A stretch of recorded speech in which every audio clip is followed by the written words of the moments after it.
Okey, nak terangkan kali ni kita akan belajar tentang rangkaian dalam teori graf ataupun dikenali sebagai network in theory graph, graph theory.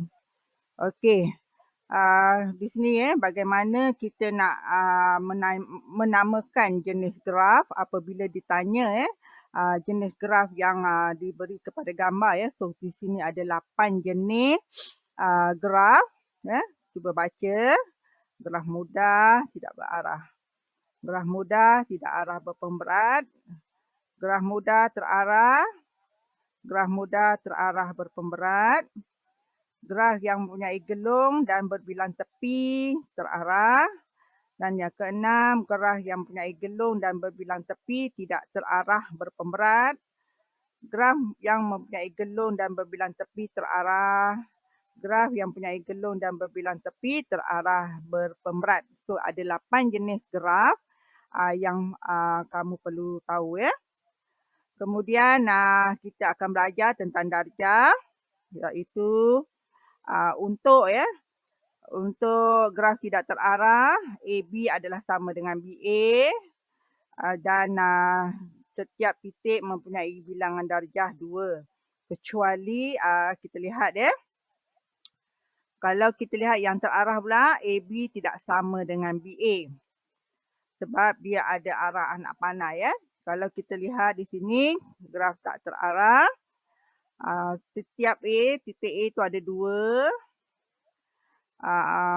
Dan darjah untuk B juga ada 2. Darjah untuk C ada 3 sebab ada 3 bilangan tepi yang menuju kepada C.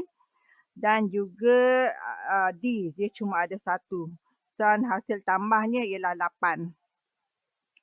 Bagi formula selain daripada kita melihat kepada gambar, kita juga ada formula yang menerangkan cara nak mencari darjah bagi gambar rajah yang diberi iaitu bilangan darjah ialah 2 darab bilangan tepi.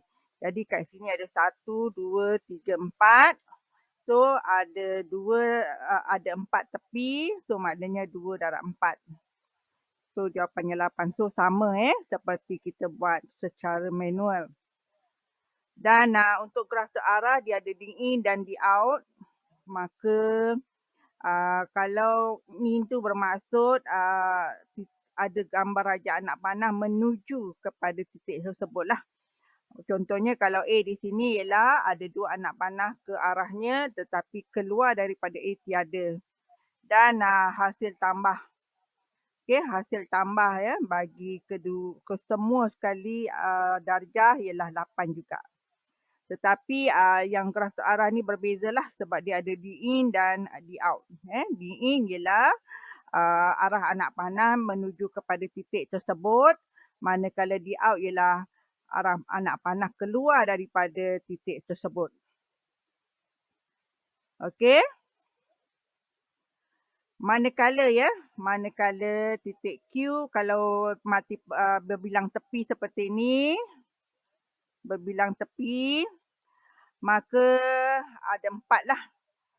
Sebab berdampingan dengan titik Q ada 4 tepi dan berdampingan dengan titik R ada 2 tepi. Dan di sini kalau gelung yang berdampingan dengan T ialah 4 gelung itu ialah 2, manakala ada 2 tepi berdampingan dengannya, jadi jumlah darjah untuk titik T ialah 4. Okey, mari kita jawab soalan beberapa masalah ya.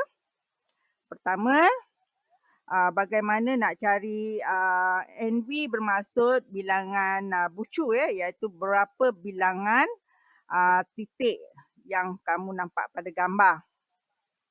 Okey, kita kira sini. So ada 1, 2, 3, 4, 5, 6. Jadi NV bilangan bucu vertex ialah 6. Dan kita menggunakan formula bahawa hasil tambah darjah adalah 2 darab bilangan tepi Jadi kita kira tepi pula kali ni. Okey, 1, 2, 3, 4, 5, 6, 7. So dia ada 7 tepi. So bermakna 2 darab 7 dan jumlah darjahnya ialah 14. Okey, bagi untuk diagram ni, gambar ni, jumlah bilangan darjah ialah 14. Okey, sekarang bagaimana kita nak jadikan pokok ya daripada gambar di sini ya. Kita tahu ya bahawa pokok dia tidak mempunyai poligon. Dia bebas ya, maknanya dia tiada sekatan. Tadi kita akan pecahkan poligon yang kita nampak. Ini ada 1 poligon, 2 poligon. So kita kena buang satu bahagian tepi yang memecahkan bentuk poligon ya. Jadi cikgu akan buang ini dan ini. Boleh buang mana-mana tetapi pastikan setiap titik itu masih lagi berada dalam rangkaian ya. Dia tidak boleh terlepas daripada garisan yang menyambungkan dengan beberapa titik yang lain. So jadi kita lukis balik dengan kita membuang yang kita pangkas tadi. So jadi kita buat yang pertama untuk gambar pokok yang pertama. Okey, ini D, E,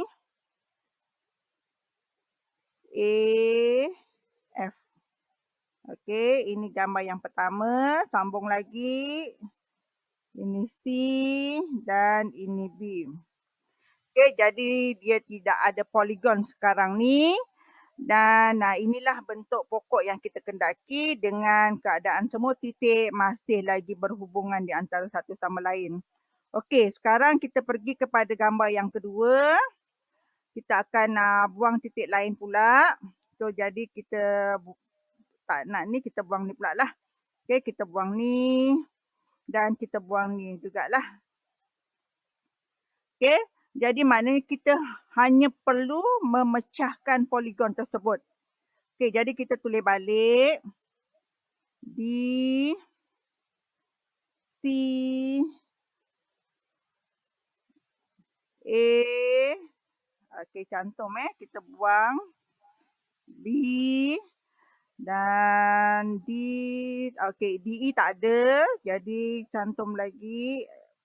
Kita tidak melibatkan yang kita dah pangkas tadilah. So jadi ini E dan ini F. Okey, jadi kita tidak nampak bentuk poligon di dalam gambar kedua tersebut. Jadi inilah gambar raja pokok yang kita nak lah. Gambar raja pokok yang kita nak. Okey, pastikan kalau nak banner pokok, pastikan tidak ada poligon di dalam gambar tersebut. Okey, kita pergi kepada soalan kedua. Okey, bagaimana kita nak mencari bucu yang minimum D-in dia. D-in maknanya arrow masuk ke dalam titik V adalah minimum. Jadi maknanya dia sebenarnya adalah graf terarah.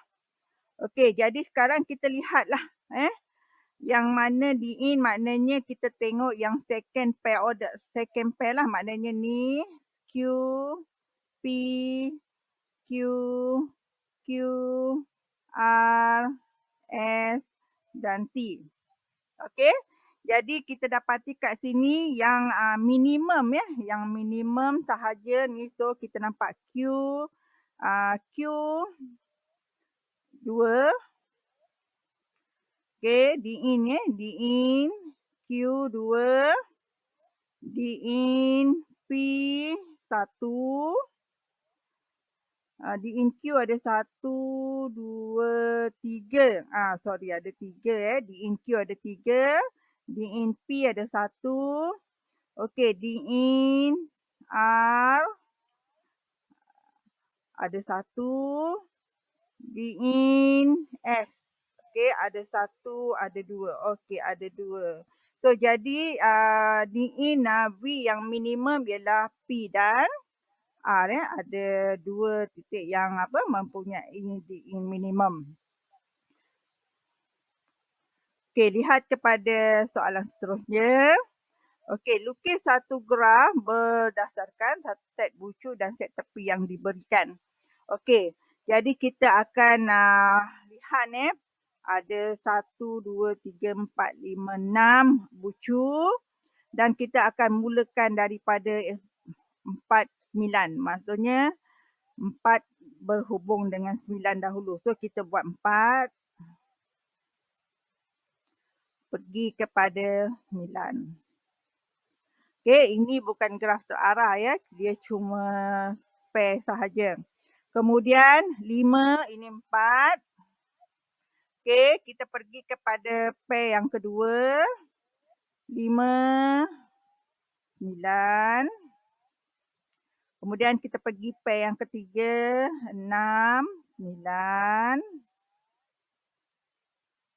Kemudian kita pergi pair yang keempat. 6, 7. So daripada 6 pergi 7. Letaklah di mana-mana. So 7. Jangan semakin menjauhi biarlah dia berkumpul di tengah-tengah. Kemudian 6, 8. Jadi kita sambung lagi 6, 8. Kemudian terusnya 7, 8. Dan last sekali ialah 8, 9. Okey.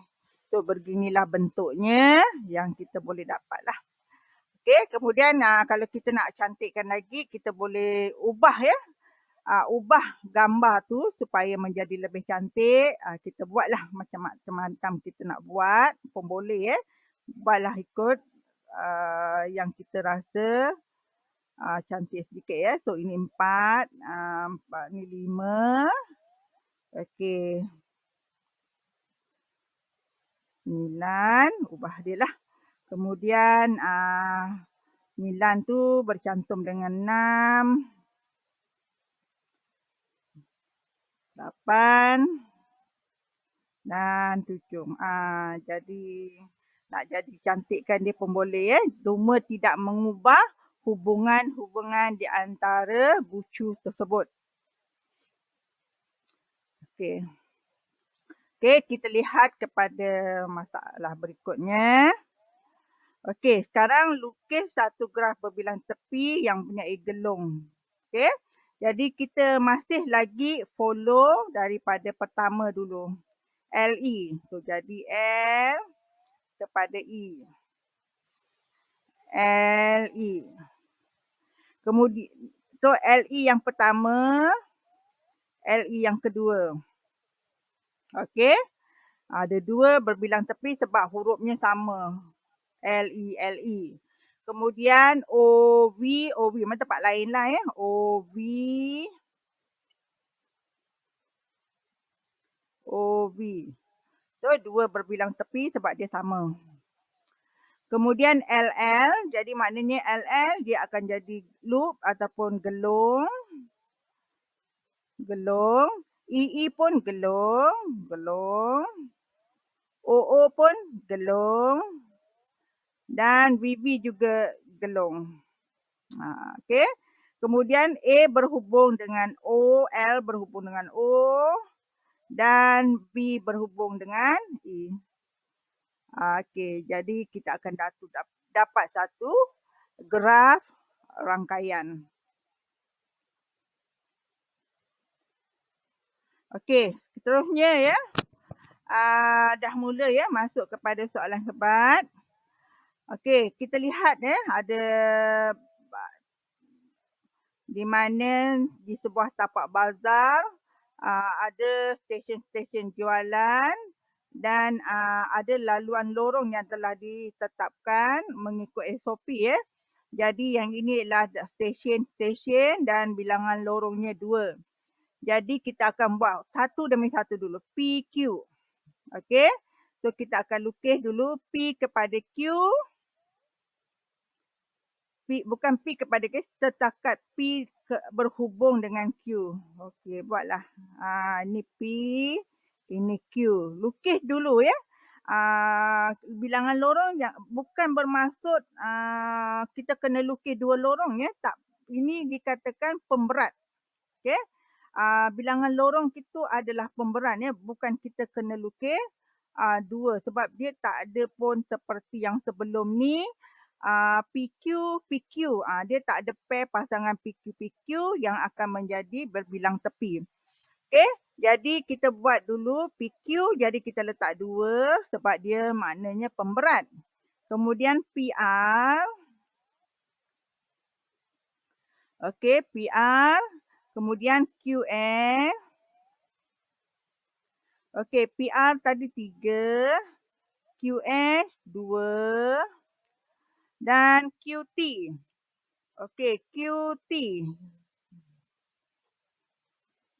Daripada Q ke peti 1 dan RT. Okey, RT 4 dan ST 5. Okey, ST 5. So jadi kamu nak jadikan nak ubah bentuk pun boleh supaya dia tidaklah menjadi satu bentuk yang bersilang seperti ini. So kita akan ubah dia kepada bentuk lain supaya nak lagi lebih cantik lah. So kita ubah kepada okey, PQ tu masih lagi kekal.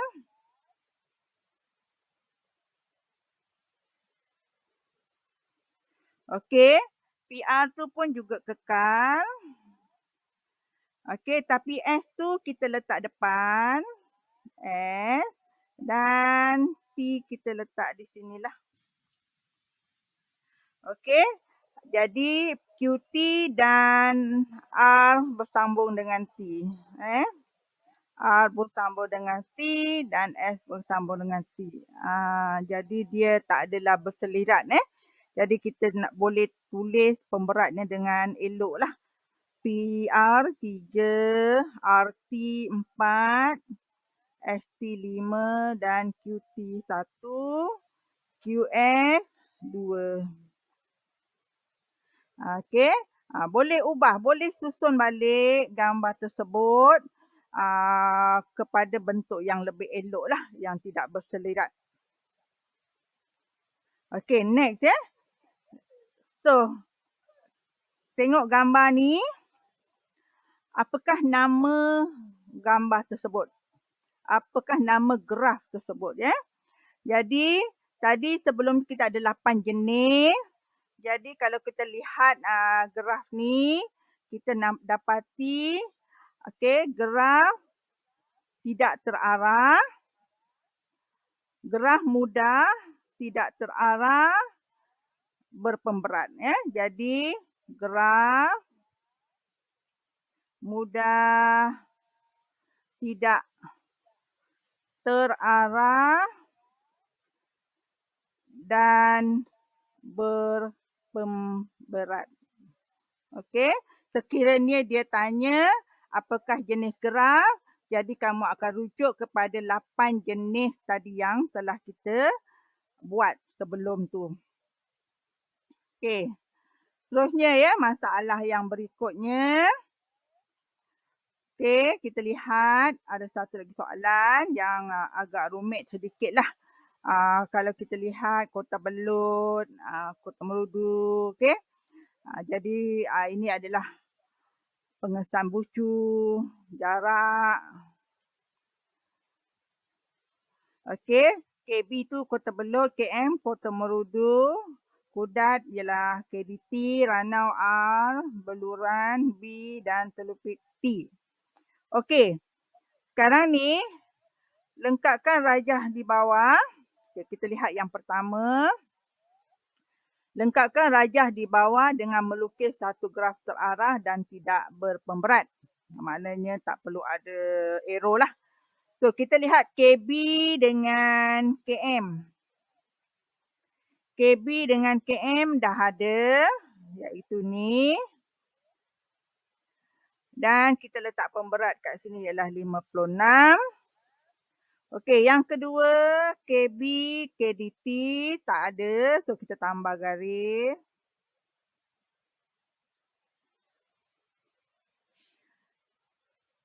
Dan kita letak 117 berpemberat. KM, KDT dah ada. So sini 78. KB dan R tak ada, kita tambah 1 garis 80 pemberat kilometer. R kepada T 97. T kepada KM 100. T kepada B 90. Ini adalah cara kita nak meletak pemberat Kita lihat kepada pasangan-pasangan bucu. Ini hasil dia. Okey, sekarang ni dia suruh lukis pokok berpemberat minimum. Okey, tadi kita belajar bahawa apabila kita nak lukis pokok, kita kena buang poligon. Maknanya ada 2 poligon kat sini yang kita kena buka dia, makna buang satu tepi tetapi menghasilkan pemberat yang minimum. Okey, jadi apa yang kamu kena buat ialah buang tepi yang maksimum. Okey, jadi cikgu akan buang ni dan cikgu akan buang ni. Okey, buang tepi yang maksimum untuk memecahkan poligon. Okey, jadi hasilnya ialah KDT. Pastikan dia melalui semua titik dan masih lagi berhubung dengan semua bucu. So, sini 56. Okey, ni kita dah buang kita dah buang. So, sambung lagi kepada R 80. Kemudian 90 T 90 dan last sekali ialah 97 ni. Okey. Jadi dah tak ada bentuk poligon, maknanya ini adalah pokok Dan kita buang maksimum dan inilah yang paling minimum. Jadi kita tambahkan semua nilai tersebut. 78 tambah 56 tambah 80 kilometer tambah 90 dan tambah 97. Okey, jadi kita gunakan kalkulator dan cari nilai dia.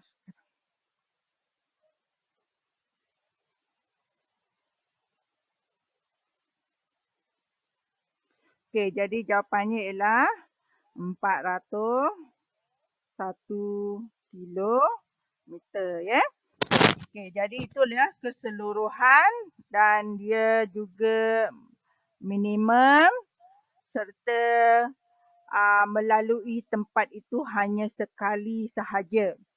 Okey. Okey, seterusnya ada satu lagi soalan, cepat.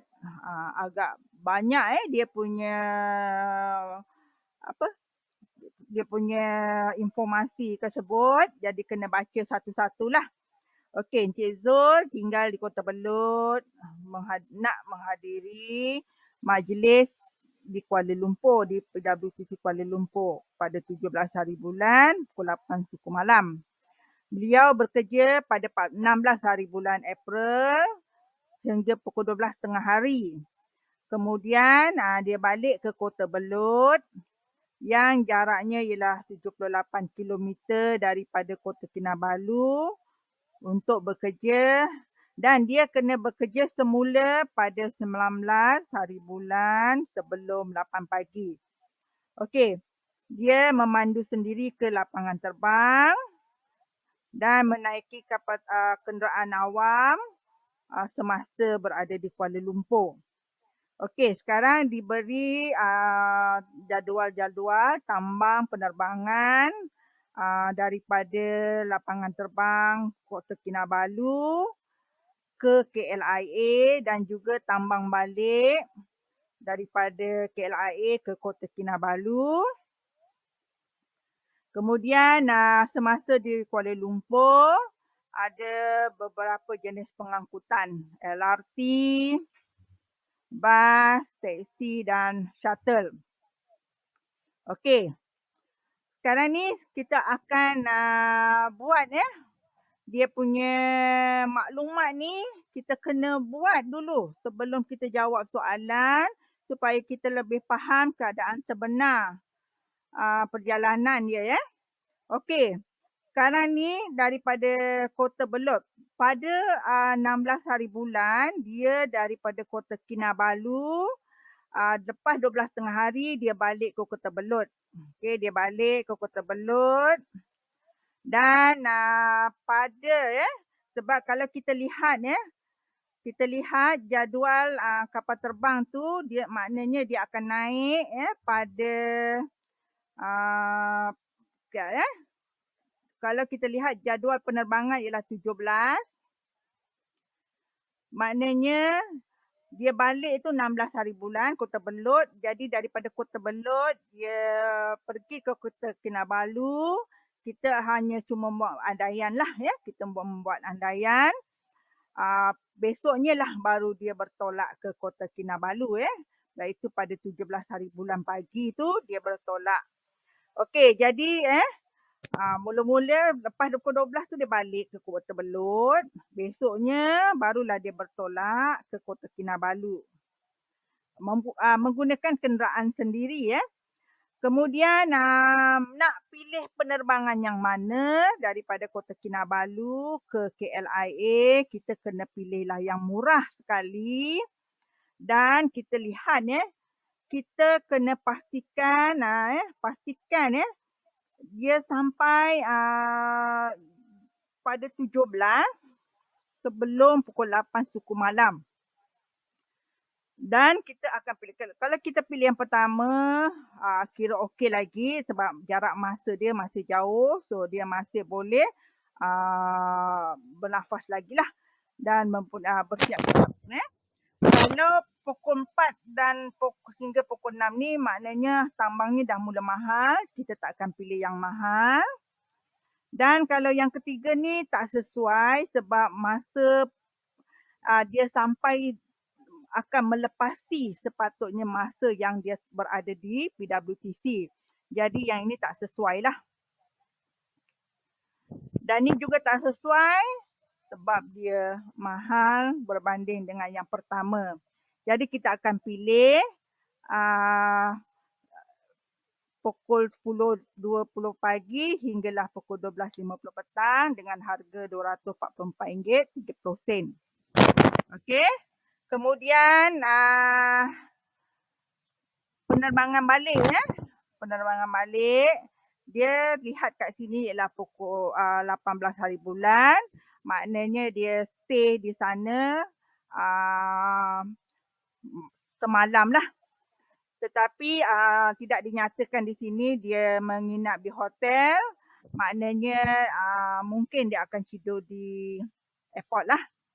Jadi kita lihat tiket mana yang kita nak pilih bersesuaian lah dengan kita kena berada di tempat kita kena seperti kita mengalaminya ya.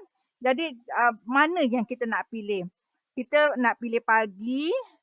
Ni out lah sebab dia mahal. Ataupun kita nak pilih petang ya. Okey, jadi ada dua pilihan. Dua-dua tak menghadapi masalah lah. Jadi kita pilihlah yang pagi ni sebab kita tidak menginap di hotel. Jadi lebih baik kita terbang awal dan sampai di rumah cepat lah supaya kita dapat berehat di rumah dengan selesa. Jadi untuk penerbangan balik nak pilih yang petang ni pun tak ada masalah ya sebab dua-duanya sama murah dan mungkin kalau yang memilih petang tu ada program lagi lah yang dia nak buat dekat Kuala Lumpur. Okay, jadi kita ikut kehendak masing-masing lah. Jadi kita pilih yang pagi ni lah sebab nak balik cepat. Okay, jadi kita lihat dulu bagaimana kenderaan di Kuala Lumpur ya. Kita kalau boleh daripada airport, kita nak sampai ke tempat PWPC dengan keadaan yang selesa, murah dan cepat, tidak jam. Jadi kalau kita lihat kita lihat kalau bas ni dia murah, tapi masanya ialah 1 jam 48 minit dan uh, agak sesaklah Kuala Lumpur ya. Jadi yang lain tu mahal, out lah mahal. Jadi pilihan pertama ialah LRT. Okey, dia cepat dan dia tidak akan mengalami kesesakan lalu lintas. Okey, jadi semua ni ialah tentang bagaimana kita nak pilih dengan kita merasai pengalaman tersebut. Okey, seterusnya ya, soalan pertama. Setelah kita melihat keadaan semua tu, barulah kita boleh menjawab soalan. Okey, sekarang yang pertama ni pilihan ke dan juga dari KLIA. Tadi kita dah pilih yang mana ya? Kita akan pilih yang pertama. Okey, pilih yang pertama iaitu pukul 10.20 pagi hingga 12.50 petang dengan harga tiket RM244.30 ialah yang termurah dan selesa. Kemudian untuk perjalanan pulang pula, sebab kita tidak menginap di hotel, kita pilih yang pagilah. Tapi bagi ada yang nak shopping-shopping tu dia akan pilih petang ya. Tapi untuk cikgu pilih pagi. Janji dia murah. Okey, jadi 9.15 hingga 11.50 pagi dengan harga tiket paling murah iaitu RM244.30. Itu adalah pilihan yang agak menasabah. Kemudian soalan berikutnya, kaedah terbaik perjalanan pergi balik daripada KLIA ke PWTC. So jawapannya ialah cikgu pilih tadi ialah LRT dengan menaiki train LRT yang berharga RM62 Malaysia. Okey, last kali tentukan kos keseluruhan perjalanan Cik Zul. Jadi kita akan abaikan yang mempunyai kenderaan sendirilah. Okey, yang pertama sekali penerbangan pergi tadi RM244.30. Penerbangan balik juga RM244.30. Yang ketiga LRT. Okey, LRT RM62 pergi dan RM62 balik. Jadi kita akan tambahkan semua sekali ini dan itulah dia kos keseluruhan dengan mengabaikan kenderaan sendiri. So RM244.30 darab 2. Okey, kemudian tambah 62 darab 2. Okey, jadi keseluruhan kos ialah RM612.60. Jangan lupa ya, kalau menulis dalam bentuk RM, dia mesti 2 tempat perpuluhan ya. Jangan buat RM sebab daripada kalkulator kamu dapat bentuk macam ni. Kalau kamu menulis jawapan seperti ini salah ya. Sebab dalam nilai RM mesti 2 tempat perpuluhan sebab dia melambangkan sen. Okey, jadi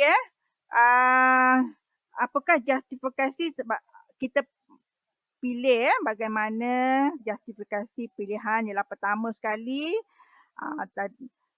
bagaimana kita nak kita pilih yang murah. Okey, tambang yang murah, terjimat.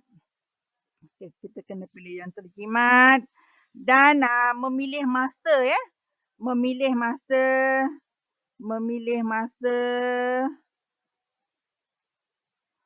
yang selesa maknanya sampai awal, memilih masa yang sampai awal lah, sampai awal supaya kita boleh berehat dan bersedia ya untuk majlis ataupun bersedia untuk pergi kerja. Jadi semua ni ialah bergantung kepada pilihan kamu yang agak logik ya, dan yang penting dia mesti termurah dan juga selesa. Kita tak perlu kelang kabut. Kalau boleh sampai awal ya, kita nak punctual, kita sampai awal dengan keadaan yang dah siap-siap tak nak kelam kabut. Jadi kena pilihlah penerbangan yang mana, dan juga elak keseliaan, maknanya kita tak nak menempuh jam. Jadi semua adalah pengalaman ya. Sebab itu ya, penting mempunyai pengalaman terhadap situasi-situasi seperti ini. Okey. Jadi itu saja ya yang kita boleh sampaikan terhadap topik ini.